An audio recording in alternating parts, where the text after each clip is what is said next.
My fiancée ran out of our wedding after her ex crashed it, yelling, "Come back to me." I told guests, "Open bar, party continues." 72 hours later, she called crying after he'd rejected her and taken her car. When she begged to come home, I, 31 male, was standing at the altar. My fiancée, 29, was halfway down the aisle. Everything was perfect. The flowers, the music, 200 people watching. My mom crying happy tears. Her dad walking her toward me with this proud look on his face. Then the doors at the back crashed open. Her ex-boyfriend came sprinting down the aisle like his life depended on it. Full on running. People gasped, turned around. Her dad stopped walking. My fiancée froze. The ex slid to a stop right in front of her. Didn't even look at me.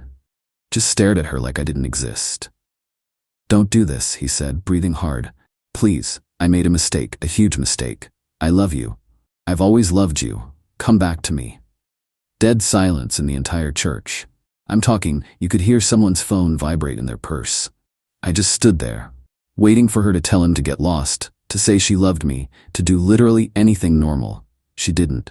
"I can't let you marry him," her ex kept going. "I know I screwed up. I know I wasn't ready before, but I am now. Everything you wanted. Marriage, kids, the whole life. I'm ready. Just don't do this. Choose me."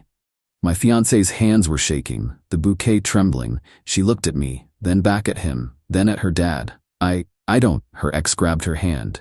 "You know what you want. You've always known. It's me. It's always been me." And she just crumbled, like everything we'd built together meant nothing. She looked at her dad. "I'm sorry." Barely a whisper. Dropped the bouquet. Turned toward her ex. "Let's go," he said. "Right now, before you change your mind. I need to think." "No thinking, we're leaving." And they left. Walked back down that aisle, out the doors, gone. The church exploded. Her mom screaming, my mom crying, different tears now, people yelling. Her dad just stood there holding the bouquet she dropped, looking like someone had shot him. I finally moved, stepped down from the altar. My best man grabbed my shoulder. "Holy shit, man. What do we—" I walked to the microphone. Everyone went quiet. "So," I said, "that happened." Nervous laughter rippled through the crowd. "Here's the thing. I paid for a venue, an open bar, a band, really good food, and it's all non-refundable." Paused, looked around. "So screw it. We're having a party anyway. Reception venue's ready, bars open, let's go celebrate. I don't know. My freedom." More laughter, real this time. My best man started clapping, then my brother, then more people. The whole church started clapping and cheering. Her family looked horrified. Her mom tried to approach. "I'm so sorry, I don't understand what she's—" "Save it," I said. "I've got a party to throw." Walked right past her. The reception was insane. People got wasted. The band played every high-energy song they knew. My cousins did shots. My uncle gave a toast about dodging bullets. Someone started a limbo contest. I ate my half of the wedding cake. Drank good whiskey. Danced with my mom to what was supposed to be our mother-son dance. "You okay, baby?" she asked. Honestly, yeah, I'm good. And I was. Weirdly, genuinely good. Around midnight, still at the reception, my phone buzzed. Text from her. "I'm so sorry. I don't know what happened. Can we talk?" I stared at it, thought about responding. Then I put my phone away and went back to dancing. Update 1. Woke up the next morning with a brutal hangover. My best man had crashed on my couch. We ordered breakfast and tried to process the previous day. "Dude, you're like a folk hero now," he said, scrolling his phone. "People are still posting about it. Someone made a meme." "A meme?" He showed me. It was a picture of me at the microphone with text, "When life gives you a canceled wedding, throw the party anyway." I laughed. Probably shouldn't have, but I did. My phone had been going off all morning. I finally checked it. 53 messages. Mixed support from my people and panic from hers. Her mom had left multiple voicemails. I listened to one. "Please call me. She made a terrible mistake. She's devastated. Her ex has always manipulated her. You know that. Please, she loves you. Don't give up on her." Then her sister. "Seriously? You're just not gonna answer? She screwed up, but she needs you. Call her back." Then her. "Baby, please." I panicked. Seeing him there, hearing him say everything I'd wanted to hear from him for years, I just lost my mind. "But I love you. I want to marry you. Please, can we just talk?" I didn't respond to any of them. My best man watched me delete the voicemails. "You're really just done?" She ran out of our wedding, in front of everyone we know, with her ex-boyfriend. What's there to talk about? Fair. That's when my phone rang. Her number. I sent it to voicemail. Rang again immediately. Voicemail. Third time, I answered. What? Oh, thank God. She was crying. Please, I need to see you. I need to explain. Explain what? It was a mistake. I was overwhelmed and he caught me off guard and I just... Where are you? I'm at a hotel. He got us a room to talk, but you're at a hotel with your ex, the day after you left me at the altar. It's not like that. We didn't do anything. We just talked all night and I realized I don't want him. I want you. Cool story. Don't do this. Don't be cold. I know I hurt you, but you didn't hurt me. You humiliated me. There's a difference. I'm sorry. I'm so sorry. I'll do anything. Where's your car? Pause. What? Your car. Where is it? He drove us here. In his car. So where's yours? At the venue still, I think. Or maybe he moved it. I don't know. Why does that matter? Just curious. So you're stranded. Kind of. My phone's dying. I left my purse at the church. I don't have money for an Uber and he's not answering his door. I think he left. I almost laughed. Actually had to bite my lip to stop. So let me make sure I understand. You ditched me at our wedding to be with your ex, who then ditched you at a hotel. And now you're calling me to come rescue you. I know how it sounds. It sounds exactly as pathetic as it is. Please, can you please just come get me? Then we can talk about everything. I just need to get home. Home? You mean the apartment you were supposed to move out of? The one I've already started packing up because we were supposed to move into our house? Silence. The house, I continued. The one I bought. The 3-bedroom one I've been renovating for months as a surprise. The one that's in my name only because I bought it before I proposed. That house. I forgot about that. Yeah, you forgot a lot of things. Like your commitment, your vows, your dignity. You're being mean. I'm being honest. Where am I supposed to go? Your parents' house, your sister's place, the hotel room your ex rented. Literally anywhere that's not my problem. I can't believe you're doing this. I can't believe you're surprised. I made one mistake, and it was a big one. Deal with it. Hung up. Blocked her number. My best man was staring at me. Savage. Too much? Nah, she earned it. Over the next few days, the messages kept coming through other people. Her friends, her sister, her mom, all the same basic message with different wording. She's sorry. She made a mistake. She needs your help. Please talk to her. I ignored all of them. Then, her dad called. I actually liked her dad. Solid guy, I answered. I'm not calling to defend her, he said right away. What she did was inexcusable. I'm mortified. Okay, but people are asking about the wedding gifts and the deposits on everything. We need to sort out the practical stuff. He was right. Gifts from your family, keep them or return them. I don't care. Mine go back to my people. Deposits in my name stay with me. Anything in her name is her problem. That's fair. And the house? What about it? She's gonna need somewhere to stay. She can't live with us long term. Not my problem. The house is mine. She's not on the deed. She's never even seen it finished. I understand. Just thought I'd ask. She can figure it out. She's an adult who made an adult decision. He sighed. You're right. She made her bed. I'm sorry. You're a good man. She's a fool. Thanks. After we hung up, I sat there thinking about the house. The place I'd spent months fixing up. New kitchen, refinished floors, fresh paint, the master bedroom I'd imagined us sharing. Well, guess it was all mine now. Silver lining. Update 2. About a week later, her mom showed up at my office. Security called. There's a woman in the lobby asking for you. Says she's your ex-fiancée's mother. Tell her I'm in a meeting. She says she'll wait. Of course she would. I went down. She was sitting in one of the lobby chairs, purse in her lap, looking determined. We need to talk, she said when she saw me. No, we don't. Yes, we do. You need to forgive her. I actually laughed. I need to? She's staying with us, sleeping in her childhood bedroom. She cries all day. You're destroying her. She destroyed herself. Her ex manipulated her. He's always been toxic. He convinced her to sign over her car to him. Wait, what? Her car. He said if they were going to make it work, they needed to share assets.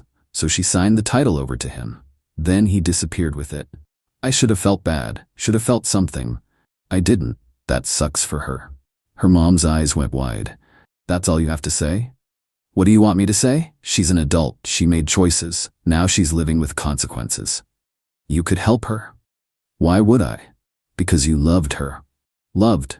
Past tense. She killed that when she walked down the aisle, away from me. This is cruel. She made one mistake, one massive, public, humiliating mistake, in front of 200 people at our wedding. So you're gonna punish her forever? I'm not punishing anyone, I'm just not saving her.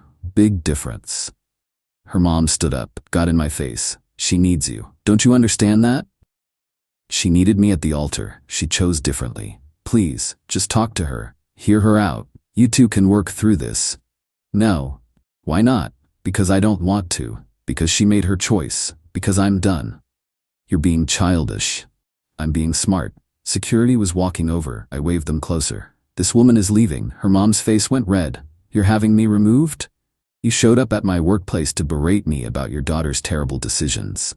Yeah, you're leaving. Security escorted her out. She was yelling the whole way about how heartless I was, how her daughter deserved better, how I'd regret this someday. I went back to work. My boss called me in later that day. Everything all right? Got a report about a disturbance. Ex-fiancée's mom, from the wedding thing. Ah, the party wedding. That was legendary, by the way. Thanks. Just keep the personal drama out of the office moving forward, yeah? Absolutely. That night, another unknown number called.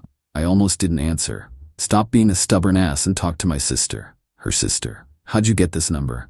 Doesn't matter. You need to have a conversation with her. No, I don't. She's falling apart. She barely eats. Doesn't sleep. She's a mess. Okay, that's it. What do you want me to say? That you care, that you're worried, something. But I don't, and I'm not. How can you be so heartless? Years of practice, apparently. She loves you. She loved her ex more, at least for that moment, and that moment happened to be our wedding day. People make mistakes, and people live with them. You're impossible. I'm consistent. She made a choice. I'm making mine. Moving on. After 1 week? After the best week I've had in months, actually. That's messed up.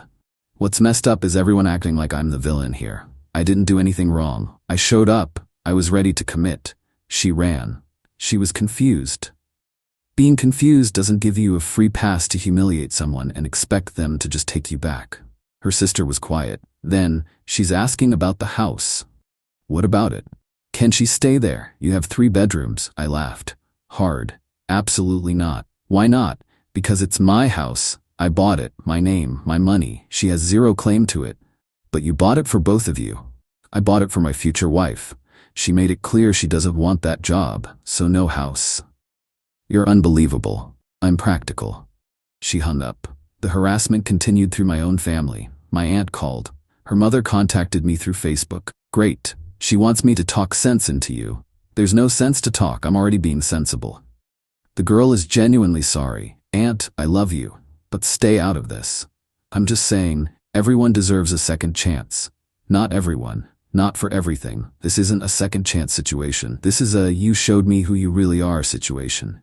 You're really not going to forgive her? Nope. Ever? Can't see that happening, no. My aunt sighed. All right, I'll let them know I tried. After that call, I really thought about it. Everyone pushing. Everyone saying I should forgive her. Be the bigger person. Give her another chance. But why? She didn't make a small mistake. She didn't forget our anniversary. She didn't accidentally hurt my feelings. She made a calculated choice. Heard her ex say the magic words and threw away 3 years. Our future. Our plans. Everything. In front of everyone. And now that it blew up in her face, I was supposed to what? Take her back? Pretend it never happened? Hell no. I texted my best man. Beer? Always. We met at our usual spot. I filled him in on the week's greatest hits. They're relentless, he said. Yeah. You wavering at all? Not even a little bit. Good, because if you took her back, I'd have to disown you as a friend. I laughed. Not happening. I'm actually happy. Is that weird? That you're happy not marrying someone who abandoned you at the altar? That's called having a brain. We drank to that. My phone buzzed. Unknown number. I answered. Put it on speaker so my best man could hear. This is getting pathetic. Please, her voice, crying. Please just talk to me. Just once. Let me explain everything. Then if you never want to see me again, I'll accept it. But please, I'm begging. Where are you getting all these phones? Friends, family, people at coffee shops. I don't care. I just need you to listen. I've heard plenty. No, you haven't. You don't know what it was like. He showed up and said everything I'd waited years for him to say. Everything you knew I wanted to hear. And I panicked. I thought it was my last chance. It was your last chance at a good life, and you blew it. I know I did, and I hate myself for it. I can't eat, can't sleep, I'm miserable. Good, she gasped. Actually gasped. How can you say that? Because you should feel miserable. You did something horrible, you should feel horrible. I do, that's what I'm trying to tell you. Great, feel bad, learn from it, move on, like I am. You're really not gonna forgive me? Ever? Can't imagine any universe where that happens. What if I could prove I love you? What if I could show you it was just temporary insanity? Doesn't matter, the damage is done, permanently. So 3 years, just gone, like that. You threw them away, not me. Own it. I hate you, she whispered. No, you hate yourself, there's a difference. Hung up, blocked another number. My best man raised his beer. Ice cold, man. I'm just done being the nice guy who gets stepped on. Took you long enough. We closed down the bar that night, and I felt better than I had in months. Final update. Things got weirder before they got better. My ex apparently decided on one final grand gesture. Showed up at my house, the house she'd never been to. The one I'd been renovating in secret as a wedding surprise. I wasn't home, out with friends.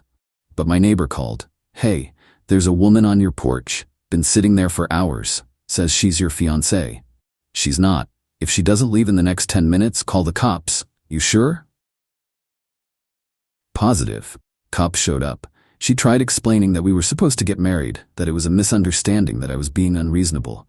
They told her it was private property. She needed to leave. She refused. They threatened to arrest her for trespassing.